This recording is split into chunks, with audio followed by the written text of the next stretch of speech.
Fjala sot. I përkushtuar.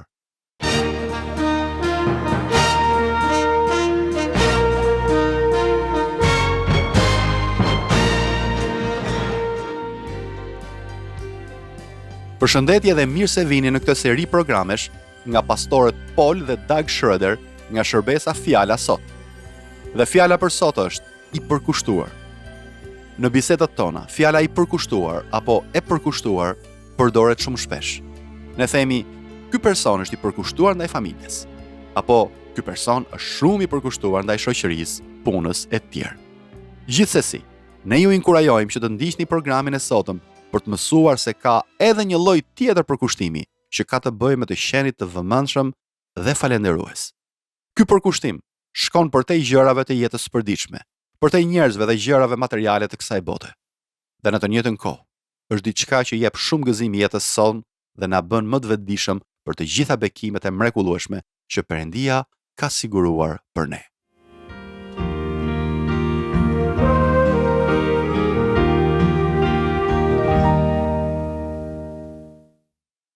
Imagjinoni një çift të moshuar duke ecur ngadalë në një trotuar përgjatë një rruge të qetë.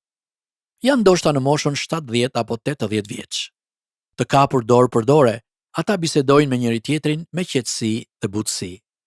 Në pamje të parë, kuptohet menjëherë se mes tyre ekziston një lidhje e thellë dhe e qëndrueshme. Dashuria dhe kujdesi që kanë për njëri tjetrin duken qartë në sytë e tyre dhe në gjestet, veprimet e tyre. Ky është një shembull i bukur për kushtimi, një lidhje që është ndërtuar dhe forcuar me kalimin e viteve. Koha që kanë kaluar së bashku është një nga shenjat më të qarta të këtij përkushtimi. Nuk është thjesht një zakon i përbashkët, por një zgjedhje e përditshme për të qëndruar pranë njëri tjetrit, për të dashur, për të duruar dhe për të ecur bashkë në çdo stinë të jetës. Sot po reflektojmë mbi konceptin e të qenit të përkushtuar ndaj Perëndisë. Çfarë do të thotë në të vërtetë të jesh i përkushtuar ndaj Tij? Në letrën drejtuar Kolosianëve në kapitullin 4, Pali jep një udhëzim të thjeshtë, por shumë të thellë. Ai i nxit të krishterët në Kolos duke thënë: "Përkushtojuni lutjes, duke ndenjur zgjuar në të me falënderim." Ka shumë mënyra për ta treguar përkushtimin tonë ndaj Perëndisë. Përmes adhurimit të Tij me gëzim, dhënies së fryteve të para, ofertave për veprën e Tij, ruajtjes së një jete të pastër, si dhe përpjekjes për t'i nënshtruar jetën tonë mësimit dhe vullnetit Perëndisë, në çdo fjalë e në çdo veprim. Por sot, le të ndalemi te një aspekt i veçantë i përkushtimit, lutja. Pali thot: "Përkushtojuni lutjes, duke ndenjur zgjuar në të me falënderim." Kjo është një thirrje për një marrëdhënie të gjallë dhe të vazhdueshme me Perëndin, jo vetëm për të folur me të, por për të qëndruar vigjilent dhe mirënjohës në zemrat tona ndërsa lutemi. Përgjatë shekujve, të krishterët kanë kultivuar praktikën e devocionit. Termi devocion i referohet një kohe të veçantë që lihet më një anë për t'u lidhur me Perëndin, për t'u lutur, për të medituar mbi fjalën e Tij, për të lexuar shkrimin dhe për të lejuar Perëndin të na flasë. Është gjithashtu një kohë reflektimi për të medituar mbi drejtimin e jetës sonë dhe mënyrën se si Perëndia po na udhëheq. Devocionet janë një praktikë e mrekullueshme për të krishterët, sepse na ndihmojnë të qëndrojmë të lidhur me Perëndin, të kapur fort pas dorës së Tij, ashtu si çifti që përmenda pak më parë. Shpesh flasim për ecje në besim ose ecjen me Perëndin. Por është e rëndësishme të kuptojmë se nëse duam t'i përkushtohemi me të vërtetë Perëndisë, kjo ecje nuk mund të jetë "E po mirë, Perëndi, le të ecim bashkë. Ti shko majtas, unë po shkoj djathtas." Për fat keq, shumë njerëz veprojnë pikërisht kështu. Ata thonë se duan të jenë pranë Perëndisë, se duan të ndjekin vullnetin e Tij, por sapo ai fillon t'i udhëheq në drejtimin që nuk u pëlqen, ata zgjedhin një rrugë tjetër dhe i thonë me veprimet e tyre: "Ti shko andej, unë do të shkoj këtej." Devocioni apo përkushtimi ndaj Perëndisë do të thotë të përpiqesh të qëndrosh në të njëjtën rrugë me të dhe të jetosh sipas drejtimit të frymës së shenjtë. Nuk është një çështje emocionesh apo ndjenjash të përkohshme, por një çështje vendimesh të qëndrueshme. Është një akt vullneti, të zgjedhësh të qëndrosh besnik Perëndis dhe të veprosh në përputhje me këtë përkushtim, pavarësisht se si ndihesh në një moment caktuar. Ndjenjat tona janë të lëkundshme, prandaj ne nuk mund të mbështetemi tek ato. Kur flasim për lutjen, shumë të krishterë automatikisht mendojnë për frekuencën apo shpeshtësinë e lutjes. Dhe është e vërtetë që të jesh i përkushtuar ndaj Perëndis do të thotë të jesh në një marrëdhënie të vazhdueshme me të përmes lutjesh, të lutesh gjatë gjithë kohës. Bibla na nxit të lutemi pa pushim. Dhe kjo nuk do të thotë thjesht të shqiptojmë fjalët pa ndërprerje, por të jetojmë me vetdijen e vazhdueshme të pranisë së Perëndis në jetën tonë. Ta kemi në mendje dhe në zemër në çdo moment të ditës. Çdo ditë, një besimtar duhet flasë me Perëndin, të bashkëbisedojë me të vazhdimisht, jo vetëm në mëngjes apo në darkë, por në çdo situatë, në çdo vendim, në çdo gëzim apo sfidë. Tani të reflektojmë jo vetëm mbi shpeshtësinë e lutjes, pra se sa herë duhet lutemi, por edhe mbi ndikimin, intensitetin dhe zellin e lutjeve tona. Duhet mendojmë se sa pasionante janë ato. Në Bibël ka lutje që e prekin zemrën e Perëndis dhe e lëvizin atë për të vepruar. Ato e bëjnë atë shumë të vëmendshëm ndaj nevojave të atij që po i lutet. Le të shohim disa shembuj nga Bibla që tregojnë fuqinë dhe ndikimin e lutjeve të bëra me zemër.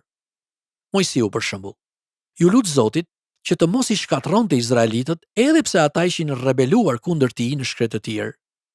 Jozefi, i tradhtuar nga vëllezërit dhe i hedhur në një pustë të thatë, i thirri Perëndis me shpresë dhe besim që ai do ta nxirrte nga aty dhe do ta shpëtonte. Një shembull i jashtëzakonshëm është edhe Ana, gruaja që me zell të madh ju lut Perëndis për një fëmijë. Ajo lutej në heshtje duke lëvizur vetëm buzët, aq sa prifti Eli mendoi se ishte e dehur. Por ajo i shpjegoi se po i përgjëroi Perëndis për një djalë. Ka dhe shumë shembuj të tjerë që autori krishter Tommy Tenney i përmend në librin e tij Lutjet e një njeriu që ndjek Perëndin. Disa njerëz janë kaq intensiv dhe të përkushtuar në lidhjen e tyre me Perëndin, me dëshira dhe nevoja kaq të zjarrta, saqë e therrasin me një emocion të fuqishëm dhe të thellë.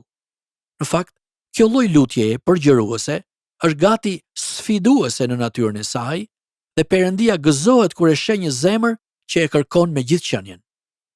Ai nuk dëshiron që të vijmë tek ai vetëm në kohë të vështira, por ashtu siç thotë dhe Tommy Tenney, Zoti kërkon që ta ndjekim çdo ditë me një dëshirë të zjarrt për ta njohur më thellë dhe për të qëndruar pranë tij. Te Kolosianët kapitulli 4 theksohet rëndësia e përkushtimit ton ndaj lutjes dhe përmenden dy fjalë kyçe që lidhen ngushtë me të: zgjuar dhe falënderim. Le të mendojmë për të ndenjurit zgjuar. Një nga arsyet kryesore që na shtyn t'i mbajmë syt hapur pra të rrim zgjuar janë armiqt që na rrethojnë, gjërat që na lëndojnë.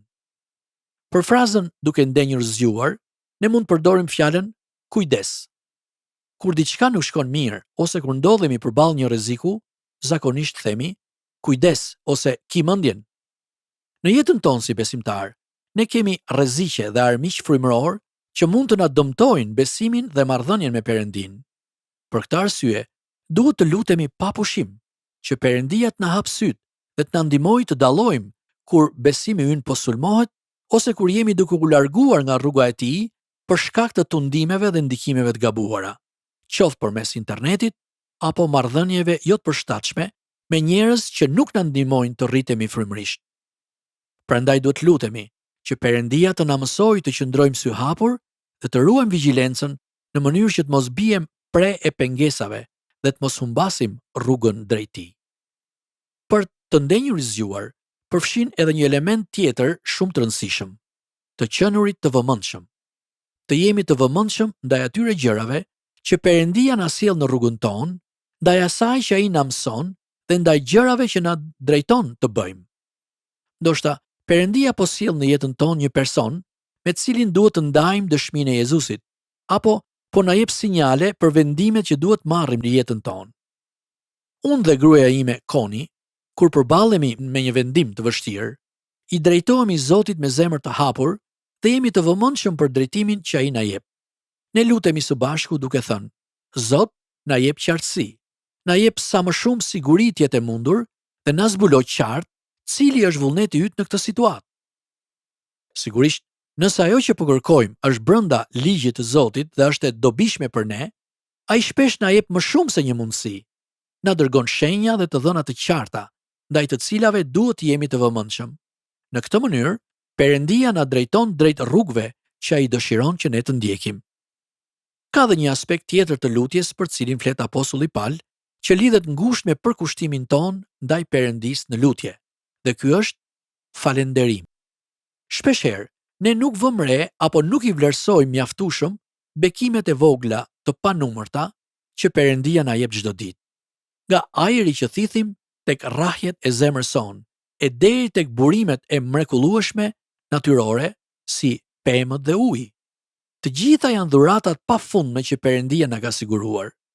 Megjithatë, shpesh i harrojmë këto bekime të thjeshta, duke u mësuar me to dhe duke u përqendruar vetëm tek bekimet e mëdha. Unë duhet flas në gjuhë, Zot, ma jep këtë dhuratë, apo unë duhet të shërohem nga kjo smundje, Zot.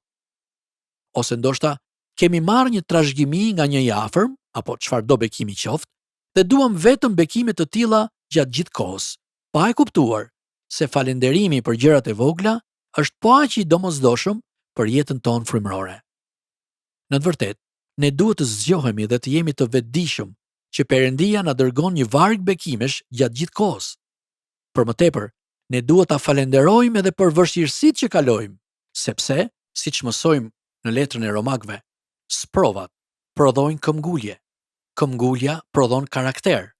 Karakteri prodhon shpresë dhe shpresa nuk na zhgënjen kurrë. Pra, përkushtimi ndaj Perëndisë është një burim gëzimi. Ne duhet lutemi dhe të qëndrojmë zgjuar, duke parë gjithçka që Perëndia po bën për ne, duke kundërshtuar gjithçka që do të shkatërronte frymën tonë dhe duke qenë falënderues për dhuratën e madhe që Zoti na ka dhënë përmes Jezu Krishtit.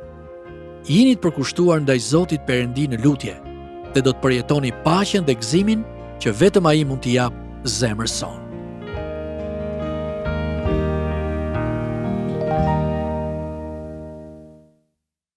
Miq të dashur të programit ton, lutemi që ndërsa na keni ndjekur sot, të keni marrë vendimin e rëndësishëm për t'i përkushtuar jetën tuaj Perëndisë. Ky do të jetë padyshim një nga vendimet më të rëndësishme që do të merrni ndonjëherë. Përmes sakrificës së Jezu Krishtit për mëkatet tona, Perëndia na ka treguar se sa i thellë dhe i pakushzuar është përkushtimi i tij ndaj nesh, fëmijëve të tij. Le të përgjigjemi me të njëjtën dashuri dhe besnikëri, duke i përkushtuar vetveten Atit ton të dashur qiellor sot e përjetë. Për të mësuar më shumë rreth kësaj teme dhe nëse dëshironi të njihni më afër me Jezusin, mund të na shkruani në adresën tonë postare TWR Albania, kutia postare 130, Tiranë, ose në adresën e emailit twralbania@gmail.com. Këtë program mund ta dëgjoni në YouTube në kanalin TWR Albania, playlista Fjala Sot.